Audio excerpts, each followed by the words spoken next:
Okay, there is one chant that goes along with what Medea had said. Not another nickel, not another dime, and you will say, no more money for Saudi crimes. Got it? No more monies for Saudi crime. No. Not another nickel, not another dime. No more money for Saudi crime. Not another nickel, not another dime. No more money for Saudi crime. Not another nickel, not another dime. No more money for Saudi crime. Not another nickel, not another dime. No more money for Saudi crime. In light of what she was also referring to, there's a lot of organization. Coincidentally, recently Amnesty International and Human Rights Watch, they both together released a joint statement condemning that Saudi Arabia committed gross and systematic violations of human rights during its time as a Human Rights Council member. Can you believe that? Being part of the Human Rights Council in the United Nations, they committed more crimes when they were not part of the organization. What an irony of this state. Okay, my next speaker is a distinguished scholar who's coming here from Dearborn, Michigan. I would like to introduce Sheikh Hujjatul Islam, Sheikh M.A.Elahi. He's a religious scholar and a pioneer interfaith leader. He has been invited to speak at various conferences and is serving as in the community in Dearborn. I would like to request him with a loud salawat.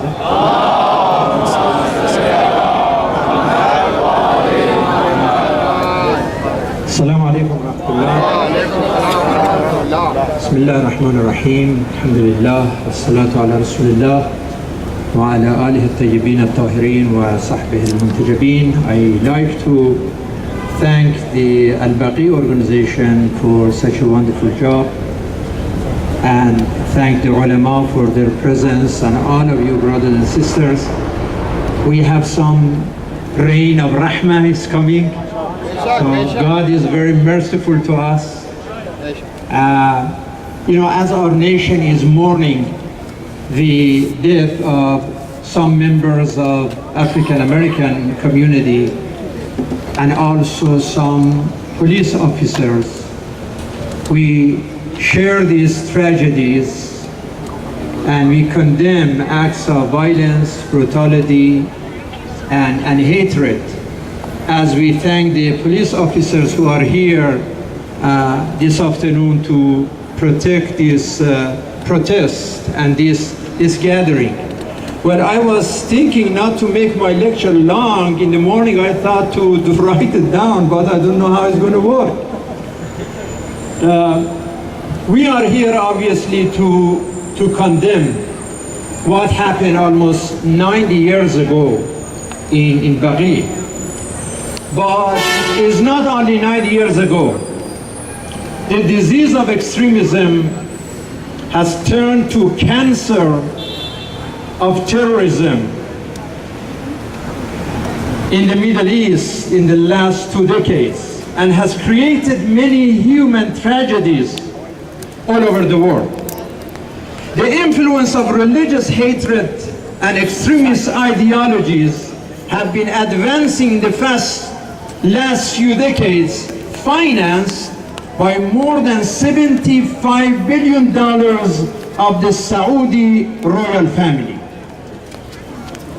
Taking advantage of poverty, ignorance, and division in many areas, especially in the Muslim world. The oil dollars of Riyadh's regime played a big role in teaching hatred, not only against Christians and Jews, but also Muslim groups who disagree with their extremist idea. The terrorist group may carry different titles like Al-Qaeda, Al-Nusra, Boko Haram, ISIS, but all of them share the same mentality and ideology promoted, propagated, and practiced by the Saudi paid preacher and supported by the riyals of repressive regime in Riyadh. They justify genocide in the name of jihad, rape and sex slavery in the name of religion, and continue to commit unspeakable crimes started from beheading soldiers and binding their hearts to crime of cutting hands and tongue, burning people alive, to suicide bombings in mosques, marketplaces, weddings and funerals. It used to be in Baghdad, Beirut, Bahrain, Kabul, Cairo, Sana'a, Syria, Libya and Algeria, but then it moved to Paris, Brussels, Bernardino, and recently even to the terrorist territories of main supporters of extremism in Istanbul and holy city of Medina. The Saudi princes and their Gulf states partners are using any tools of torture, terror, silence. And the nations are tired of their tyranny and oppression and asking for freedom and justice. While the kings and the princes live in their luxurious palaces with all pleasures and privileges, their people live in prisons and hell of pain and poverty. I was driving yesterday from Detroit to DC with my family, and we stopped by in different plaza rest area, clean, modern, beautiful. Couple of years ago, drive between Medina and Mecca, a road that is full of traffic all the time. The regime that's been spending trillions of dollars all over the world for corruption and crime, and receiving billions and billions of dollars from pilgrims. They did not use any of that money to have this as one decent and dignified rest area between Medina and Mecca. That is shame. The rulers of Riyadh who are imposing their dictatorship to the desperate people with iron and fire and with zero respect for democracy, human rights, freedom of expression. Now they are talking about providing democracy to Iraq and Syria and Yemen. This is the biggest joke of 21st century. I want to our fellow American citizens to know that those so-called jihadists, extremists, terrorists, and their trainers and sponsors in Riyadh, they do not represent our faith of Islam. They have hijacked our faith, like groups like KKK that hijack Christianity. Based on the true teachings of Prophet Muhammad, terrorism is a serious sin. Al-Mu'minu la yaftar. Muhammad was the messenger of mercy for mankind. Islam is a religion of reason and responsibility, universal message of peace, tolerance, and understanding. We, the mainstream Muslims, are the main victims of extremism and terrorism. So, Mr. Trump, please stop rewarding the terrorists by considering them the representative of the entire Muslim community and Muslim Ummah. Please stop abusing Islam for election advancement. How can you call those who break the sacredness of the holy month of Ramadan and kill fasting and praying faithful inside the mosque in Baghdad, Yemen and Syria, how can you consider those animals and criminals as Muslims? They are worse enemies of our faith. And American people should get a chance to realize and recognize this fact. They are not speaking for Islam, they speak for Shaitan. They use their money, media, military to bring more corruption, chaos and confusion and conflict in the earth. And the Quran describes them in a very perfect way. When Allah says, إِذَا تَوَلَّى سَعَى فِي الْأَرْضِ لِيُفْسِدَ فِيهَا وَيُهْلِكَ الْحَرْثَ وَالنَّسْلَ. Another serious sin in Islam is to kill civilians and those who are not involved with battle. The terrorists and their supporters have been massacring non-combatant day and night. The Quran called this declaration of war against God. This is the declaration of war against God. Sadly, they fight God in the name of God. They fight Islam in the name of Islam. They recruit and brainwash people and turn them to terrorists from everywhere they can. It was just last week in Paris that the high security Saudi official joined a terrorist organization called Mujahideen Khalq in Paris to express the solidarity of his government with an organization that's responsible for killing of thousands of scholars and students and innocent people in Iran and Iraq. It is time for our nation to wake up and understand the roots of both Islamophobia and terrorism. It is time to declassify those 28 pages and recognize the connection between the Saudi regime and Takfiri propaganda and terrorist tragedy of 9/11. It is time for families of those 3,000 people to be served with truth and justice. America must stop this dirty money of Saudi to buy people, including some congressmen and people in an arms industry. The Saudi money already forced Dr. Kim Moon to drop the Saudi government from blacklist over the massacre of children in Yemen. Now they are threatening to sell the US Treasury bonds if they were held responsible for their involvement in 9/11. Interestingly, Saudi ambassador lies loudly, saying his government never uses language of threat and intimidation. As they say, liar, liar, pants in fire. He is a big liar. As American citizen, I'd like to ask President Obama, whom I voted for him twice in the last 2 elections, Mr. President, you are known for your wisdom and leadership, but also some big mistakes. You mentioned that the biggest mistake of your presidency was collapse of Libya. I would add another big mistake, and that was to authorize up to $60 billion arm to Saudi Arabia.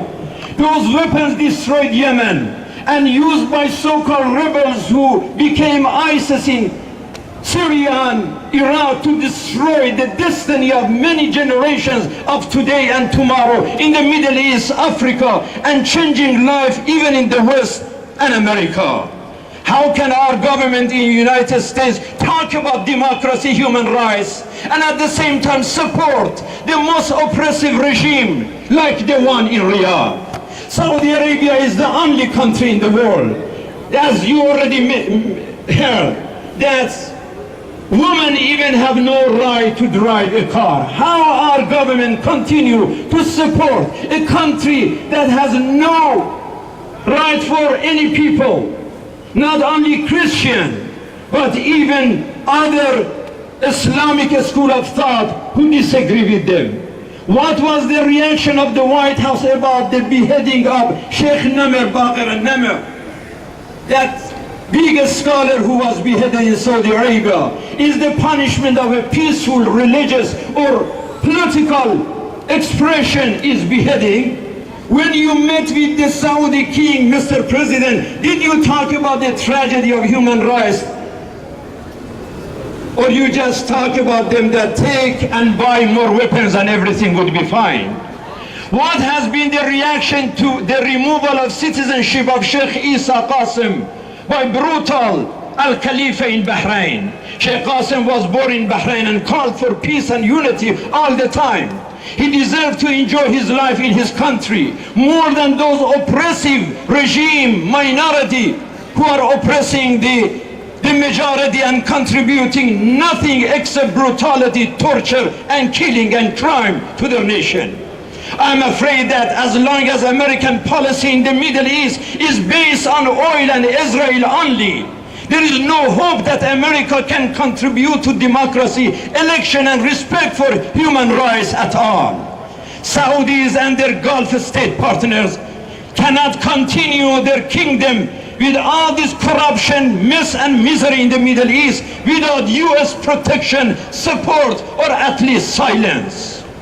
The Saudi feel that they have the back of Netanyahu and Israeli lobby in Washington, D.C., and that is why they keep their influence and atrocities all over. I'm ending, brothers and sisters, saying we as Muslim community continue to fight extremism and terrorism and takfiris, their books and their texts and their schools. But we cannot succeed if our government keeps supporting directly and indirectly those governments and those terrorists.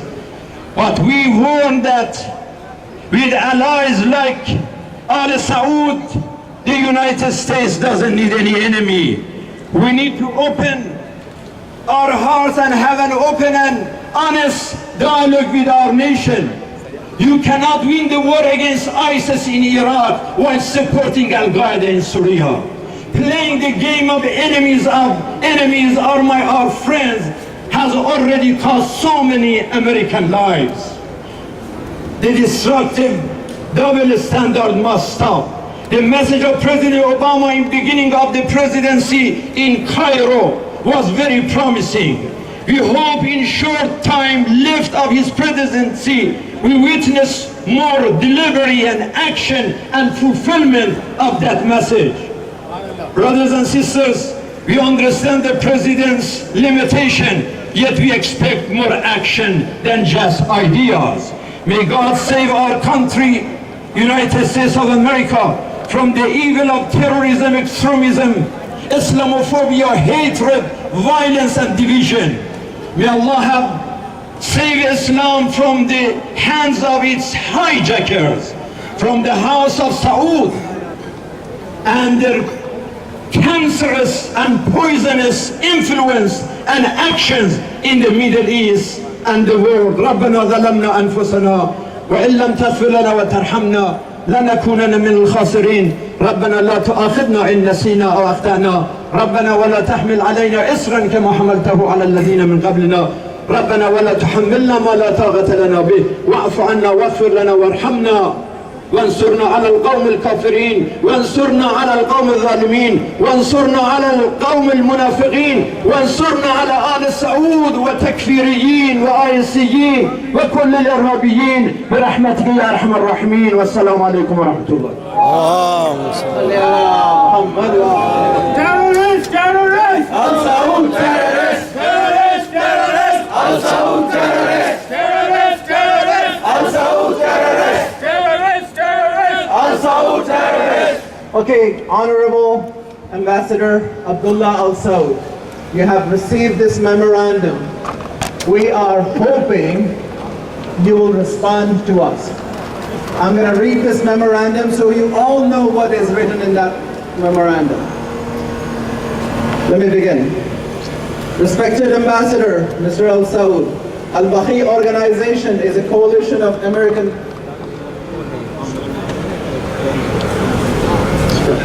So Maulana Sahib has just reminded me that this is a protocol that when we come here to demand our rights, we provide a document in the form of a memorandum to the ambassador, sharing our demands, our asks to that embassy. So, respected Ambassador Mr. Al Saud, Al-Bahi organization is a coalition of American Muslim citizens committed to raise awareness of Islamic heritage sites that has been destructed or on the verge of being destroyed. The website of the organization is www.bahi.org. We are here to raise our concerns that Kingdom of Saudi Arabia is severely lagging behind in fighting terrorism, providing freedom of religion, discriminating and oppression on minorities,